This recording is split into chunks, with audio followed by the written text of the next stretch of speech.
There comes a time when we heed a certain call, when the world must come together as one.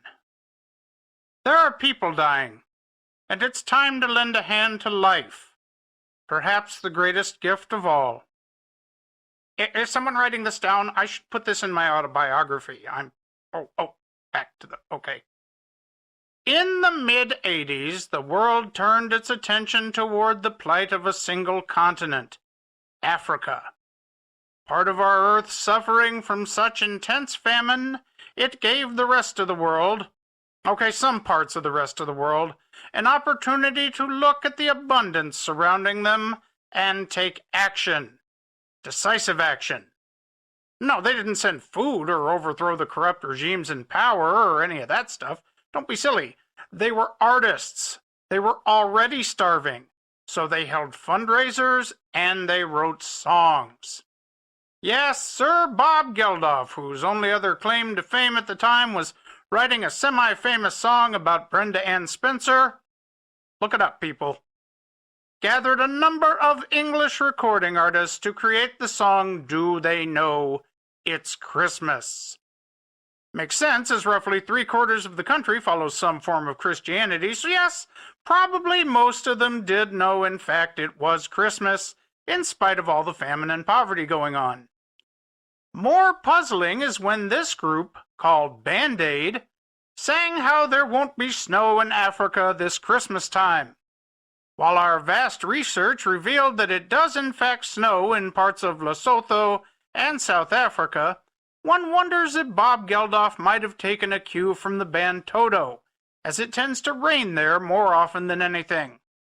Probably doesn't work as well with the lyrics, but I'll bet if they brought Bernie Taupin in, he could have jazzed it up a bit. Do They Know It's Christmas would go on to become a staple on radio stations everywhere. And I mean everywhere, from Thanksgiving to New Year's Day, every holiday season, joining Simply Having a Wonderful Christmas Time, Happy Christmas, War is Over, and Last Christmas as one of the prime reasons people leave their radios off during the Yuletide. Not to be outdone, Quincy Jones united recording artists from America to create We Are the World, bringing Dan Aykroyd and Steve Perry together. Because we were asking for that, weren't we? Soon everyone was getting in on the act. Canada jumped into the fray with Tears Are Not Enough. And yes, Geddy Lee was involved. You can't do Canada without somebody from Rush showing up. And then the heavy metal crowd entered the fray with Hearin' Aid and their song Stars. And again, Geddy Lee was involved. What the hell, Rush? Wasn't Power Windows enough of a torment for our ears back then? Oh, calm down, Rush fans. We love them too.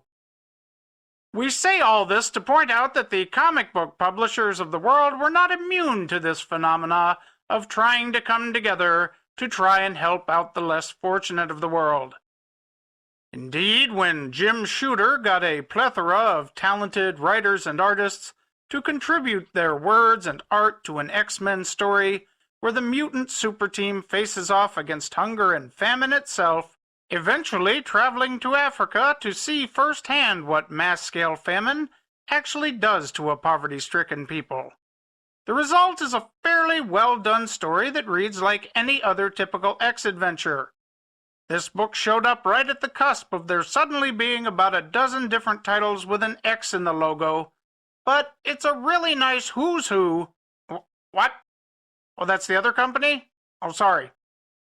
It's a really nice gathering of talent that manages to still tell a coherent story. Well, coherent for comics at any rate. I mean, where else will you find Harlan Ellison's words penciled by Frank Miller and inked by Bill Sienkiewicz? Or G.R.R. Martin and Stephen King teaming up with Herb Trimpe and Bernie Wrightson? To say nothing of known comic writers like Bill Mantlo, Alan Moore, Denny O'Neil, and of course beloved X-Man writer Chris Claremont himself, being joined by artists like John Byrne, Brian Bolland, Steve Rude, and Howard Chaykin. The book successfully raised over $150,000, which was donated, according to our records, to the American Friends Service Committee. Wait, they gave it to a bunch of Quakers? Anyhow, Heroes for Hope starring the X-Men is a book that got made. If you find a copy, it's worth picking up for the star-studded cast that gathered to make it possible. And it's not quite as cringe-inducing as hearing Cyndi Lauper duet on a song with Bruce Springsteen. The hell were you thinking, Quincy? I'm Carlton Tetley. Good day and good reading.